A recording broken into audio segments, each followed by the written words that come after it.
दोस्तों, आप सभी ने रामायण तो जरूर देखी होगी, जिसमें प्रभु श्री राम के जन्म से लेकर उनका सरयू में जल समाधि लेने तक की लीला को टीवी पे दिखाया गया है। लेकिन आपको बता दें कि इसके अलावा भी रामायण में ऐसे बहुत से रहस्य थे जो टीवी पर नहीं दिखाए गए। आज के इस वीडियो में हम आपको रामायण से जुड़ी कुछ ऐसी बातें बताने जा रहे हैं जिनके बारे में आपने शायद कभी नहीं सुना होगा। तो चलिए बिना देरी किए जानते हैं वो सब बातें और वो सब रहस्य जो रामायण से जुड़े हुए हैं। लेकिन उससे पहले हमारे चैनल अनोखी दुनिया को सब्सक्राइब करके बेल आइकन को प्रेस जरूर कर लें। वाल्मीकि जी से भी पहले हनुमान जी ने लिखी थी रामायण। दोस्तों, जैसा कि हम सभी जानते ही हैं कि वाल्मीकि जी ने रामायण ग्रंथ की रचना की थी। लेकिन आपको जानकर हैरानी होगी कि वाल्मीकि जी से पहले भी प्रभु श्री राम के अनन्य भगत हनुमान जी ने राम कथा की रचना अपने नाखूनों से एक शिला पर की थी। इस बात का जब वाल्मीकि जी को पता चला तो उन्होंने शिला पर यानी कि पत्थर पर जाकर हनुमान जी द्वारा लिखी गई रामायण को देखा। फिर उन्होंने कहा, हे पवन पुत्र, आपसे अच्छा रामायण कथा के बारे में कोई भी वर्णन नहीं कर सकता। आपकी रचना के सामने मेरा लेखन तो कुछ भी नहीं है। सुनकर हनुमान जी ने सोचा कि वाल्मीकि जी एक कवि हैं और प्रभु श्री राम के भगत भी हैं। उनके अनुसार अगर उनकी रचना मेरी रचना के सामने कुछ नहीं है तो क्या हुआ, उसमें भी तो मेरे प्रभु श्री राम की महिमा का ही वर्णन है। इसके बाद हनुमान जी ने अपनी लिखी हुई राम कथा की शिला उठाई और उसे समुद्र में फेंक दिया और इतिहास में रामायण लिखने के लिए वाल्मीकि जी का नाम अमर हो गया। और दूसरे नंबर पर है रामायण से ही हुई है गायत्री मंत्र की रचना। ये भी बहुत कमाल की बात है मित्रों। क्या आप जानते हैं कि रामायण में लिखित श्लोकों से ही गायत्री मंत्र की रचना हुई है? अगर नहीं जानते हैं तो आपको बता दें कि महर्षि वाल्मीकि द्वारा रामायण में 24,000 श्लोक हैं और हर 1,000 श्लोक के बाद आने वाला अक्षर गायत्री मंत्र बनाता है। इन्हीं 24 अक्षरों से गायत्री मंत्र की रचना हुई है। क्या आप जानते हैं कि किसके अवतार थे भगवान राम के भाई लक्ष्मण? हम सभी जानते हैं कि प्रभु श्री राम भगवान विष्णु के अवतार थे। लेकिन क्या आप जानते हैं कि उनके तीनों भाई किसके अवतार थे? लक्ष्मण को भगवान विष्णु की शैया शेषनाग का अवतार माना जाता है, जबकि भरत और शत्रुघ्न को भगवान विष्णु द्वारा हाथों में धारण किए जाने वाले सुदर्शन चक्र और शंख शैल का अवतार माना जाता है। चौथे नंबर पर है श्री राम की बहन शांता की कथा। आमतौर पर अधिकतर लोग यही जानते हैं कि राजा दशरथ के 4 पुत्र थे, प्रभु श्री राम, लक्ष्मण, भरत और शत्रुघ्न। परंतु ये कोई नहीं जानता कि राजा दशरथ के चारों पुत्रों के अलावा एक पुत्री भी थी जो आयु में इन चारों भाइयों से बड़ी थी। इस पुत्री का नाम था शांता और उनकी माता का नाम था कौशल्या। अपनी इसी पुत्री को बाद में राजा दशरथ ने अंग देश के राजा रोमपद और उनकी रानी वृष्णि को गोद दे दिया, क्योंकि उनके कोई संतान नहीं थी। इन दोनों ने इस पुत्री को स्नेह के साथ लालन पालन से बड़ा किया, माता पिता के सभी कर्तव्य भी निभाए। बाद में राजा रोमपद ने शांता का विवाह श्रृंगी ऋषि के साथ कर दिया, जिससे जुड़ी कथा बहुत ही रोचक है। कथा के अनुसार एक दिन राजा रोमपद अपनी पुत्री शांता से बातें कर रहे थे। उसी समय उनके द्वार पर एक किसान आया, जिसने राजा से प्रार्थना की कि खेतों की जुताई के लिए राज दरबार की ओर से मदद की जाए। पर किसान की बातें राजा ने नहीं सुनी, क्योंकि वो अपनी पुत्री के साथ बातों में लीन थे। जब काफी देर तक किसान को कोई उत्तर नहीं मिला तो वो दुखी हो गया और राजा रोमपद के राज्य को छोड़कर चला गया। वो किसान इंद्रदेव का भगत था। अपने भगत की ऐसी अनदेखी देखकर इंद्रदेव राजा रोमपद पर क्रोधित हो गए। उन्होंने उसके राज्य में पर्याप्त वर्षा नहीं की, जिससे खेतों में खड़ी फसलें सूखने लगी। अपनी प्रजा को दुखी देखकर राजा रोमपद श्रृंगी ऋषि के पास गए और उनकी सलाह पर एक यज्ञ किया, जिसके बाद उनके राज्य में पर्याप्त वर्षा हुई और खेत खलिहान पानी से भर गए।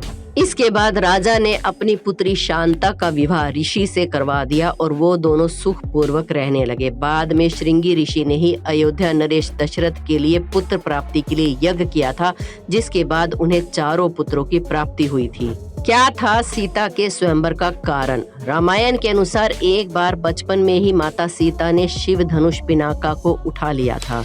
ये देख मिथिला नरेश जनक ने उसी समय तय कर लिया कि वो अपनी पुत्री का विवाह ऐसे वीर से करवाएंगे जो इस धनुष को मेरी पुत्री की तरह आसानी से उठा सके। यही कारण था कि जनक ने ये शर्त रखी कि जो इस शिव धनुष को उठा पाएगा उसी के साथ अपनी पुत्री सीता का विवाह करूंगा। जैसा कि आप सब जानते ही हैं कि भगवान राम ने उस शिव धनुष को उठाकर माता सीता से विवाह किया था। रावण भी पहुंचा था सीता के स्वयंवर में। आपको बता दें कि उस समय के कई राजा सीता के स्वयंवर में भाग लेने जनकपुर पहुंचे थे, जिसमें रावण भी मौजूद था। ये तो हम सब जानते ही हैं कि प्रभु श्री राम का विवाह देवी सीता से एक स्वयंवर में शिव के धनुष पर प्रत्यंचा चढ़ाने और जीतने के बाद हुआ था। लेकिन ये बहुत कम लोग जानते हैं कि स्वयंवर में प्रयुक्त उस शिव धनुष का क्या नाम था। आपको बता दें कि सीता स्वयंवर में प्रयुक्त हुए शिव धनुष का नाम पिनाका था। कैसे पड़ा लक्ष्मण जी का नाम गुड़ाकेश?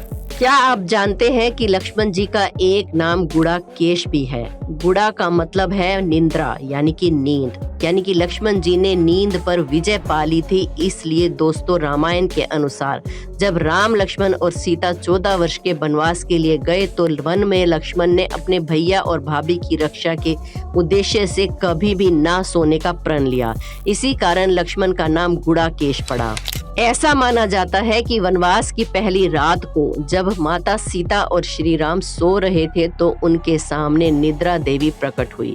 तब लक्ष्मण ने निद्रा देवी से अनुरोध किया कि वो ऐसा वरदान दे जिससे उन्हें वनवास के दौरान 14 वर्षों तक कभी भी नींद न आए, ताकि वो अपने प्रिय भाई और भाभी की रक्षा कर सकें। लक्ष्मण के मुख से ऐसी बातें सुनकर और अपने भाई के प्रति इतने प्रेम को देखकर निद्रा देवी बहुत प्रसन्न हो गई और बोली, हे लक्ष्मण, अगर तुम्हारे बदले कोई 14 वर्ष तक सोने को तैयार हो तो मैं तुम्हें ये वरदान दे सकती हूँ। तब लक्ष्मण ने उन्हें अपनी पत्नी उर्मिला के पास भेज दिया। उर्मिला ने लक्ष्मण के बदले सोना स्वीकार कर लिया और वो पूरे 14 वर्षों तक सोती रही। भगवान कृष्ण की मृत्यु का रहस्य। रामायण में इसी प्रसंग का विस्तार से वर्णन किया गया है कि बाली और सुग्रीव के बीच के युद्ध में भगवान राम ने पेड़ के पीछे से छिपकर बाली पर बाण चलाया था, जिससे बाली की मृत्यु हो गई। लेकिन बहुत कम लोग ये जानते हैं कि उसी युद्ध में भगवान विष्णु के कृष्ण अवतार के देह त्यागने का रहस्य भी छिपा हुआ है। दरअसल बाली की मृत्यु के बाद जब ये बात उसकी पत्नी तारा को पता चली कि श्री राम ने छिपकर उसके पति का वध किया है, तो उसने क्रोध में आकर प्रभु श्री राम को श्राप दिया कि जिस प्रकार मेरे पति की मृत्यु हुई है, ठीक उसी प्रकार अगले जन्म में तीर लगने से आपकी मृत्यु होगी। और महाभारत में हमें इस बात का उल्लेख भी मिलता है कि एक शिकारी के बाण लगने के बाद ही भगवान श्री कृष्ण ने अपनी देह को त्यागा था। ऋषि राज जामवंत भी भगवान राम से करना चाहते थे द्वंद्व युद्ध।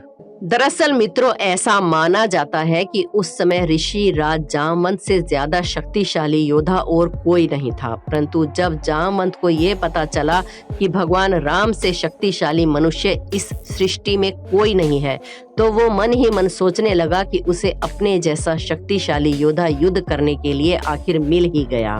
परंतु जब वो युद्ध करने के उद्देश्य से प्रभु श्री राम के पास पहुंचा तो भगवान राम ने ये कहते हुए युद्ध करने से मना कर दिया कि उनके पास अभी युद्ध करने का समय नहीं है, क्योंकि वो अपनी पत्नी सीता की तलाश कर रहे हैं। लेकिन जब ऋषि राज जामवंत बार बार भगवान राम को ललकारने लगे तो भगवान राम ने वचन दिया कि वो अगले जन्म में उनकी ये इच्छा जरूर पूरी करेंगे। और फिर अगले जन्म में यानी कि कृष्ण अवतार में उन्होंने जामवंत की ये इच्छा पूरी भी की।